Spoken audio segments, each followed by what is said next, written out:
Python एक ऐसी programming language जिसका नाम सुनते ही हर कोई बोलता है अगर एआई सीखनी है पहले पाइथन सीखो। और फिर बिगिनर्स के दिमाग में एक ही सवाल आता है, कितनी पाइथन सीखनी पड़ेगी। किसी को लगता है पहले पूरी पाइथन मास्टर करनी पड़ेगी, किसी को लगता है डेटा स्ट्रक्चर्स, अल्गोरिदम्स और ऊप्स कंप्यूट करने के बाद ही एआई स्टार्ट कर सकते हैं। और कुछ लोग तो इतना ओवरथिंक करते हैं कि एआई सीखने से पहले ही ट्यूटोरियल हेल में फंस जाते हैं। लेकिन what if I tell you कि एआई इंजीनियर बनने के लिए तुम्हें पूरी पाइथन सीखने की ज़रूरत ही नहीं है। और इस वीडियो के एंड तक तुम एग्जैक्टली जान जाओगे पाइथन के कौन से टॉपिक्स इंपॉर्टेंट है, कौन से स्किप कर सकते हो और कैसे बिना टाइम वेस्ट किए एआई डेवलपमेंट की जर्नी स्टार्ट कर सकते हो। ऑब्वियसली इसका मतलब ये नहीं है कि वीडियो देखते ही तुम अपना चैट जीपीटी बना लोगे, वरना कोडिंग करते वक्त तुम्हारा हाल कुछ ऐसा हो जाएगा, एआई असिस्टेंट बनाने आए थे और सिंटेक्स एरर से ही फाइट करते रह गए। खैर, सबसे पहले समझते हैं कि एआई की दुनिया में पाइथन का इतना नाम क्यों है। देखो, एआई और मशीन लर्निंग के फील्ड में ऑप्शन की कमी नहीं थी। जावा थी, C++ थी, जावास्क्रिप्ट भी थी, लेकिन धीरे धीरे एक लैंग्वेज ने पूरी इंडस्ट्री को डोमिनेट करना शुरू कर दिया, विच इज़ पाइथन। और इसका सबसे बड़ा रीज़न है सिंप्लिसिटी। पाइथन का सिंटैक्स इतना सिंपल है कि बिगिनर्स भी इसे ईजिली समझ सकते हैं, बिकॉज लेस कोड, ज़्यादा readability and faster development. Second reason is libraries, because ये पाइथन की असली पावर है। क्योंकि एआई में हम एल्गोरिदम्स को स्क्रैच से नहीं लिखते, हम लाइब्रेरीज का यूज़ करते हैं। इसको समझो कुछ ऐसा जैसे स्मार्टफोन अपने आप में यूज़फुल है, लेकिन उसकी रियल पावर ऐप्स की वजह से आती है, वैसे ही पाइथन की रियल पावर उसकी लाइब्रेरीज है। और इसी वजह से ओपन एआई, गूगल और मेटा जैसी कंपनीज भी पाइथन का हेवीली यूज़ करती है। लेकिन अब सबसे बड़ा सवाल, एआई इंजीनियर बनने के लिए एग्जैक्टली कितनी पाइथन सीखनी चाहिए। देखो, ज़्यादातर बिगिनर्स दो तरह की गलतियाँ करते हैं। पहला बंदा जो सोचता है मैं पहले पूरी पाइथन मास्टर करूँगा, उसके बाद एआई शुरू करूँगा। और दूसरा बंदा जो चैट जीपीटी से कोड कॉपी करके खुद को एआई इंजीनियर समझने लगता है।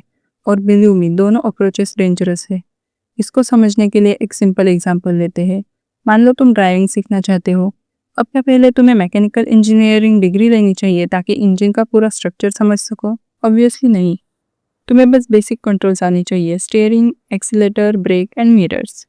एग्जैक्टली वैसे ही एआई डेवलपमेंट के लिए तुम्हें कुछ कोर पाइथन कॉन्सेप्ट्स की ज़रूरत होती है। Variables, data types, loops, functions, list, dictionaries, file handling and object oriented programming. और इसके बाद डायरेक्टली लाइब्रेरीज पे मूव कर सकते हो। सिर्फ पाइथन बेसिक से एआई इंजीनियर नहीं बनते, असली गेम तो लाइब्रेरीज से शुरू होती है। सबसे पहले है नमपाई। यह नंबर्स और मैथमेटिकल ऑपरेशन को इफिशिएंटली हैंडल करता है। उसके बाद आता है पांडास। और believe me, real world data कभी क्लीन नहीं होता। कभी वैल्यूज मिसिंग होती है, कभी डुप्लीकेट्स होते हैं, और कभी डेटा इतना मेसी होता है कि देखकर लगता है किसी ने 10 साल पुराना व्हाट्सएप गैलरी को एक्सेल शीट में कन्वर्ट कर दिया हो। और इसी में इसको ऑर्गेनाइज करने का काम करता है पांडास। उसके बाद आता है मैटप्लॉटलिब, जो ग्राफ्स और विजुअलाइजेशन बनाने के लिए यूज होता है। और फिर आता है साइकिट-लर्न, जो मशीन लर्निंग की दुनिया का एंट्री गेट है। Prediction models, classification, recommendation systems, यहाँ से रियल एआई डेवलपमेंट शुरू होती है। बहुत से बिगिनर्स सोचते हैं कि एआई का मतलब सिर्फ चैट जीपीटी होता है, लेकिन रियलिटी काफ़ी डिफरेंट है। एलएलएम्स के आने से पहले भी एआई एग्जिस्ट करता था, और उसका फाउंडेशन था मशीन लर्निंग।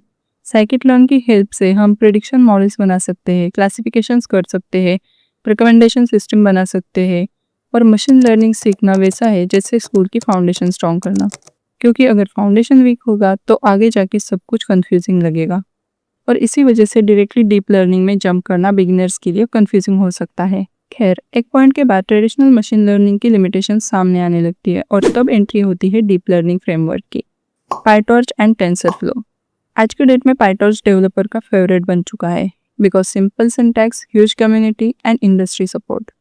और यहाँ से तुम न्यूरल नेटवर्क बनाना सीखते हो। Image recognition, text classification, speech processing, ये वो लेवल है जहाँ चीज़ें एक्चुअली इंटरेस्टिंग होनी शुरू होती है। और फिर आया वो मोमेंट जिसने पूरी दुनिया को चेंज कर दिया, LLM. Chat GPT, Gemini, cloud, deep seek, आज हर तरफ इन्हीं का नाम है। और इन मॉडल्स के साथ काम करने के लिए डेवलपर्स यूज करते हैं ट्रांसफॉर्मर्स, लैंगचेन और रैग। यहाँ से एआई इंजीनियरिंग की एक्चुअल जर्नी स्टार्ट होती है। चैटबॉट्स बनाना, PDF question answer systems, AI agents, अपने खुद के एप्लीकेशंस बनाना। पर ये सब सिर्फ तब पॉसिबल होता है जब तुम्हारा फाउंडेशन सॉलिड हो। तो ये थी पूरी जर्नी, पाइथन बेसिक्स से लेकर एलएलएम तक। हर एक स्टेप एक बिल्डिंग ब्लॉक है और अगर तुम सच में एआई इंजीनियर बनना चाहते हो तो सिर्फ पाइथन जानना काफ़ी नहीं है, तुम्हें एक complete AI engineer road map चाहिए। एंड वो पूरा रोड मैप मैंने एक अलग वीडियो में कवर कर दिया है। और अगर ये वीडियो हेल्पफुल लगी हो तो like, share and subscribe for more AI related content.